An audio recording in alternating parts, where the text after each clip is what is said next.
Napa Mas? Aja dilestarekke ning kudu ndang diilangke. Cocok. Nggih mboten. Napa-napa niku wong jenenge menungso yen isih urip mesti kedunungan salah lan dosa. Apes murka lali niku sandangane menungso. Betul. Mula kabeh niku becike tinimbang ngoreksi kekurangane wong liya luwih becik kita introspeksi diri, mawas diri dandani awake dhewe karben saya becik. Laras Mas, laras. Nggih Mas Gareng. Tidak saling menyalahkan tapi saling memaafkan. Inggih. Awang ya anu napa niku piyai niku nek wis ngapura ki wis atine ya lega, ora ngregeti pikiran, ora marake penyakit. Boten ganjil ati. Betul. Nggih. Mas Gareng.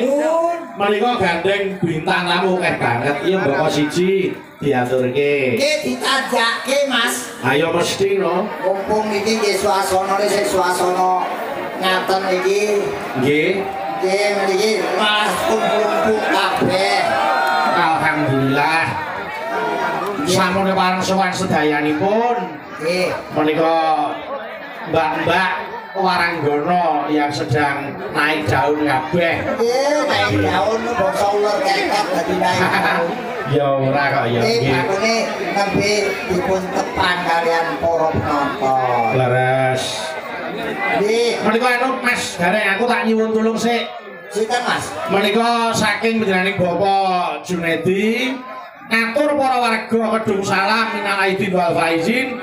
Banyak salah kami sekeluarga mohon maaf yang sebesar-besarnya. Nggih. Menika ngersakaken lagon Podang Kuning dening Mbak Lintang Kairo.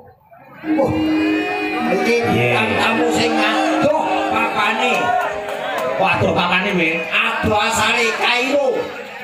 Oh iya, Kairo. wis lintang saka Kairo sisan. Kentit boy butahe. Nggih, heeh. Nggih butahe kene. Mbak Lintang, ayo mriki Mbak Lintang Kairo monggo jumeneng tidaki Mas Gareng kene metaran Mas nggih.